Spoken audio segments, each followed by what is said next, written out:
सिर्फ नेता बनने से ही ताकत नहीं आती, एमपी एमएलए बनने से ताकत नहीं आती। अडानी जी आज मोदी जी को चला रहे हैं, तो समझ लीजिए ऐसा नहीं है कि एमपी एमएलए पीएम बनने से ही ताकत आ रही है। हर काम अडानी जी से पूछ के करते हैं मोदी जी और अमित शाह जी, तो ये भी ध्यान से सोच लीजिए, हर एक का अलग अलग रोल है। जय भीम, जय संविधान, जय भारत। जिसकी जितनी संख्या भारी उतनी उसकी हिस्सेदारी। काशीराम साहब ने आम आदमी की भाषा में और बाबा साहब डॉक्टर भीमराव अंबेडकर ने एक वोट का अधिकार सबको देके ये तय किया था। नौकरियों में जिसकी जितनी संख्या भारी, सिर्फ नौकरियों में नहीं, सिर्फ पढ़ाई लिखाई में नहीं है, जमीन की गहराइयों से लेके आसमान की ऊंचाइयों तक, यह है बाबा साहब डॉक्टर भीमराव अंबेडकर का संविधान। जो कुछ संपदा है उसमें सबका, हर एक भारत का नागरिक बराबर का हिस्सेदार है। यह बाबा साहब डॉक्टर भीमराव अंबेडकर का संविधान। इसका मतलब क्या हुआ कि जुडिशरी में ही नहीं, जज साहब बैठे हैं हमारे, जुडिशरी में ही नहीं, पार्लियामेंट में ही नहीं, असेंबलीज में ही नहीं, दूसरी इलेक्टेड बॉडीज में ही नहीं, बिजनेस में, ये शेयर मार्केट चल रही है ना, उसमें भी बराबर की हिस्सेदारी। ये अडानी अंबानी जो कंपनी चला रहे हैं उसमें भी हमारी बराबर की हिस्सेदारी। जमीन में हिस्सेदारी बराबर की, सब चीजों में बराबर की हिस्सेदारी बाबा साहब डॉक्टर भीमराव अंबेडकर का संविधान है। तो पहली डिमांड जो हमने वहां से रखी है वो ये रखी है कि 100%, 100% रिजर्वेशन इन एवरीथिंग, जमीन की गहराइयों से लेकर आसमान की ऊंचाइयों तक। जिस पॉलिटिकल पार्टी का ये एजेंडा होगा हम उसके साथ मिलकर काम करने को तैयार। दूसरा हमारे जो एससी, एसटी, ओबीसी और माइनॉरिटीज और विमेन के जो कमीशंस हैं उसको जुडिशियल पावर्स और उसकी सिलेक्शन वैसे होगी जैसे सीबीसी होता है। ऑपोजिशन का मेंबर भी होगा उसमें, जो लीडर ऑफ ऑपोजिशन होगा, सरकार का भी नुमाइंदा होगा, सुप्रीम कोर्ट के जज भी होंगे। एससी, एसटी, ओबीसी और माइनॉरिटीज की जितनी कमीशंस हैं, महिलाओं की जो कमीशन है उसको जुडिशियल यानी कि न्यायिक पावर्स मिलनी चाहिए। बाबा साहब डॉक्टर भीमराव अंबेडकर ने एससी, एसटी कमीशन अपनी कलम से संविधान में लिख के उनको सुप्रीम कोर्ट के बराबर बनाया था। ये हमारी व्यवस्था ने उसको डाइल्यूट किया, उसको वापस लेने का काम कर रहा। तीसरा, जितने भी हमारे बेनेवोलेंट यानी कि हमारी हितों की रक्षा करने के लिए कानून है, तो हम लोग जो भी बोलेंगे कानून और संविधान के दायरे में ही बोलेंगे। और दूसरी बात, जो आरएसएस के लोग हैं, मनुवादी लोग हैं, वो कभी भी संविधान और कानून के दायरे में रह के बात ही नहीं कर सकते। ये भी बात तय है। तो हम लोगों को इस बात से डरना ही नहीं चाहिए, क्योंकि संविधान, कानून, शांति हम लोगों की रूह में है, आत्मा में है। खुल के बोले, जो मन में आता बोले। हम आपके वकील हैं, हम आपके समाज के वकील हैं। बिल्कुल डरने की बात नहीं। हमारे अंदर से कभी भी कोई भी बात संविधान और कानून के खिलाफ आ ही नहीं सकती, और उनके अंदर से कभी भी कोई संविधान और कानून की बात आ ही नहीं सकती। इसी चौक पे भारत का संविधान जलाया गया था, 5 साल हो गए। इसी चौक पे, इसी पुलिस स्टेशन के पार्लियामेंट स्ट्रीट के डीसीपी और एसएचओ साहब को हमने, क्योंकि उनके सामने संविधान जलाया गया था, हमने मुलजिम बनाने के लिए कोर्ट में दरखास्त लगा रखी है। जो कमिश्नर ऑफ पुलिस हैं, ये सुन ले ध्यान से, पुलिस वाले सुन ले, कमिश्नर ऑफ पुलिस है ना दिल्ली के, वो मुलजिम बनने की तैयारी में है इसी केस में, लेकिन संविधान जलाने के खिलाफ एक्शन लेके तैयार नहीं।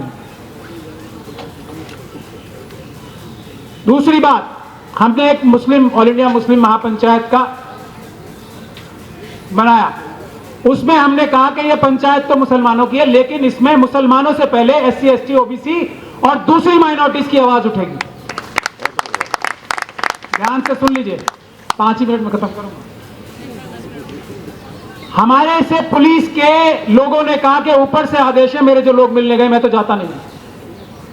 अगर आप सिर्फ मुसलमानों की बात करोगे तो आपको टेलीविजन का इंतजाम सरकार कराएगी, सिर्फ मुसलमानों की बात करोगे तो, और बसों का इंतजाम सरकार करेगी, और भी कुछ चाहिए तो वो भी करेगी। लेकिन अगर आपने मुस्लिम महापंचायत में एससी, एसटी, ओबीसी की बात की, पहले बात करना तो छोड़ दीजिए, आप कह रहे हैं अगर बात भी की तो हम आपकी परमिशन कैंसिल कर देंगे। हमने कहा वो तो हो ही नहीं सकता, हम अम्बेडकरवादी है तो हमारी परमिशन कैंसिल कर दी। सुन लीजिए ध्यान से, मुस्लिम्स को फलक्रम बना रखा है ना नफरत का, उसी बेसिस पे सारी राजनीति हो रही है। तो हम अम्बेडकरवादी हैं। तो बाबा साहब की सबसे बड़ी खासियत ये थी, वो प्रॉब्लम समझते थे। इंटेलेक्चुअल होना, बहुत सारे इंटेलेक्चुअल रहे होंगे, लेकिन वो बहादुर थे, ज़हीन थे और प्रॉब्लम समझते थे और प्रॉब्लम का सलूशन जानते थे। तो हमें कोर्ट से परमिशन मिली, लेकिन वहां भी 10,000 की बाउंड्री लगा के, 10,000 से ज्यादा लोग नहीं होंगे। अब हमारे लोग तो 1 लाख के करीब स्पेशल सेल ही बता रही थी आएंगे। तो हमने कोर्ट में दरखास्त लगाई है कि ये जो आज आप पे बंदिश लग रही है ना, गैर कानूनी है। ऐसा कोई कानून में प्रावधान नहीं है। जो हमने पिटीशन लगा रखी है अभी, उसमें पुलिस ने यह कहा कि हमारे पास, राजेंद्र पाल गौतम जी और सब लोग सुन लें, हमारे पास ऐसी कोई गाइडलाइन नहीं है जिससे यह बताएं कि परमिशन किसे देनी है, कितने नंबर्स में देनी है, कैसे देनी है, क्या देनी है। कोई परमिशन नहीं है। ये सब जो कंडीशंस लगाई जा रही है, ये गैर कानूनी है। इसे हम मिशन सेव कॉन्स्टिट्यूशन की तरफ से खत्म कराएंगे। ये मैं आपसे वादा कर रहा हूं। दिल्ली हाईकोर्ट में पेंडिंग, कोई बंदिश लगा ही नहीं सकता। आर्टिकल 19 सुप्रीम है। हाँ, अगर आप कोई कानून तोड़ के बात करोगे तो उसमें आपके खिलाफ एफआईआर दर्ज होगी, लेकिन रोक कोई लगा ही नहीं सकता। और हम लोग कोई बड़ी बड़ी पार्टीज थोड़ी हैं जो हम लोग हमें पता होगा कि हमने इतनी बसें भेजी है तो इतने कार्यकर्ता आएंगे। मिशन जय भीम एक नारा देगा, राजेंद्र पाल गौतम जी ने दिया। अब इन्हें थोड़ी पता है 1 लाख आदमी आ जाएंगे उस बाबा साहब की कॉन्सेप्ट के अट्रैक्ट होके। इन्हें कहां से पता होगा? ये कोई बसें भेज रहे हैं लाने के लिए आप लोगों को?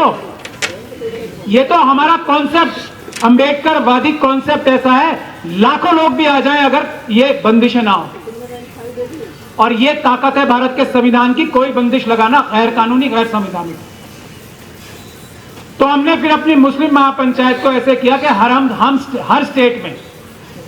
हर स्टेट में, कैपिटल में और यूपी में खास तौर पे जगह जगह मुस्लिम महापंचायत करेंगे। और मुस्लिम महापंचायत मुसलमानों से पहले SC, ST, OBC और दूसरी माइनॉरिटीज की आवाज उठाएगी। ये हमने तय कर लिया। जिंदाबाद, महमूद ब्रदर साहब जिंदाबाद, महमूद ब्रदर साहब जिंदाबाद। राजेंद्र पाल गौतम साहब के साथ बैठ के हमारी छोटी बहन ऋतु यहां बैठी है। उसी प्रोटेस्ट में कुछ एक मसौदा तय हुआ था जिसके बारे में राजेंद्र पाल गौतम जी ने अभी बताया। मुस्लिम महापंचायत में भी हमने 2-3 पॉइंट्स उसके अनाउंस किए हैं। देखिए, अगर मुसलमान इस देश के अकलमंदी से काम नहीं लेंगे तो हमारा अंबेडकरवादी मिशन कामयाब नहीं हो सकता, ऐसा मैं मानता हूं। क्योंकि नफरत सारी मुसलमानों के नाम पे पैदा की जाती है। दोष नहीं है उनका कोई वैसे, लेकिन उनको बहाना, उनको रास्ता मिला हुआ है तो वो उनके हाथ हथियार लग गया है। तो हमने मुस्लिम महापंचायतों में ये एजेंडा रखा है। हम चाहते हैं कि यहां भी आप सब लोग, विद्वान लोग, उसको कंसिडर करें। क्योंकि न्यायपालिका में करीब 17.5 वर्षों का मेरा सेवा रहा है, तो मैं कुछ आप लोगों से शेयर करना चाहता हूं। जो व्यवस्था में हम लोग चल रहे हैं, हम लोग बहुत ही खुशकिस्मत हैं कि बाबा साहब के संविधान के बाद हम लोग पैदा हुए हैं। इतिहास डॉक्टर रतनलाल साहब से बहुत कुछ बताते रहते हैं, माननीय मंत्री जी भी बताते रहे हैं, और हम लोगों के गुरु भाई आदरणीय मौर्य साहब भी दिन प्रतिदिन आप लोग सभी लोग सुनते होंगे। इतिहास से हम सभी लोग वाकिफ हैं, और भारत का संविधान शायद नहीं होता तो हम लोग कहाँ होते, यह सबको आज पता होगा।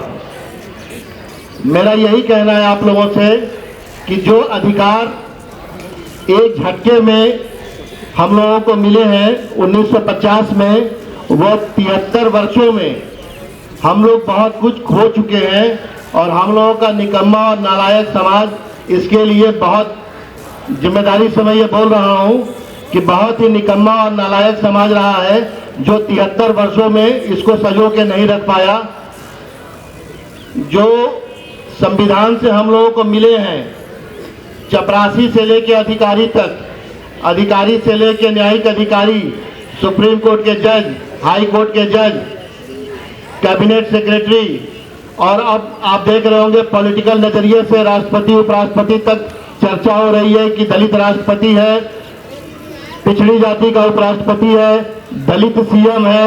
यह जबकि अनकॉन्स्टिट्यूशनल है, असंवैधानिक है। बावजूद इसके यह बार बार कहा जाता है कि यह दलित राष्ट्रपति है, आदिवासी राष्ट्रपति है, उपराष्ट्रपति है, दलित मुख्यमंत्री है।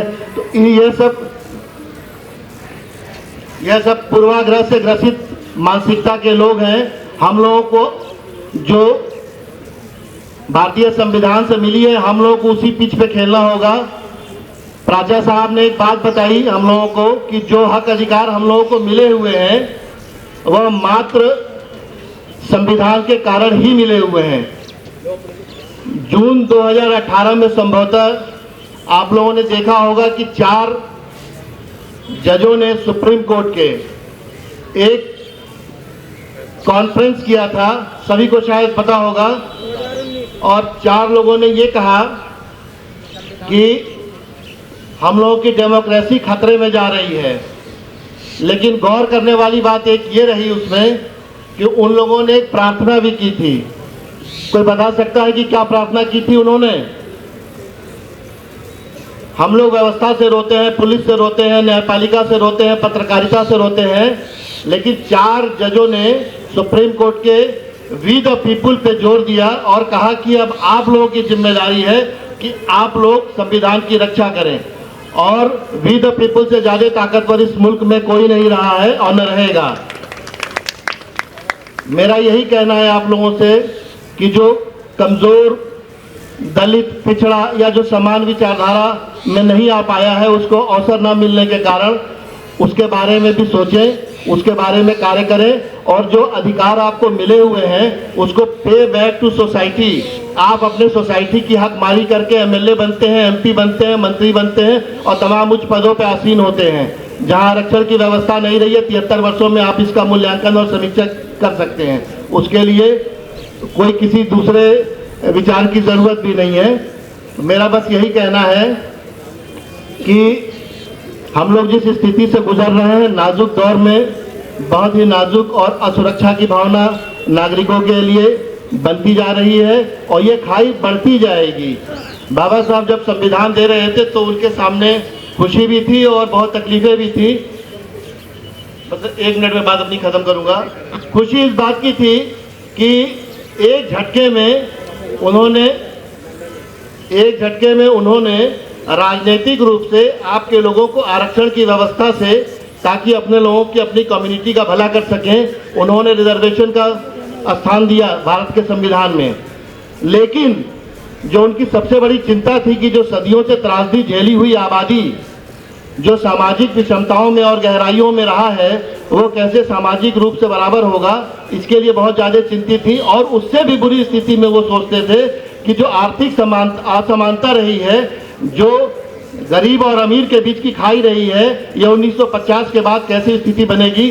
तो जो आरक्षण की व्यवस्था से जो लोग समृद्ध हुए, पहली दूसरी जनरेशन में आए, वह अपने समाज को उस तरीके से नहीं वापस कर पाए हैं, जिसकी वजह से यह अव्यवस्था फैलती जा रही है। मेरा आप लोगों से यही निवेदन है कि आप लोग जो आए हैं यहाँ पे, जिंदा होने का सबूत दिया है आप लोगों ने, इसको घर घर संविधान की बातें हो, संविधान के अधिकारों की बातें हो, तभी हम लोगों का कल्याण हो सकता है।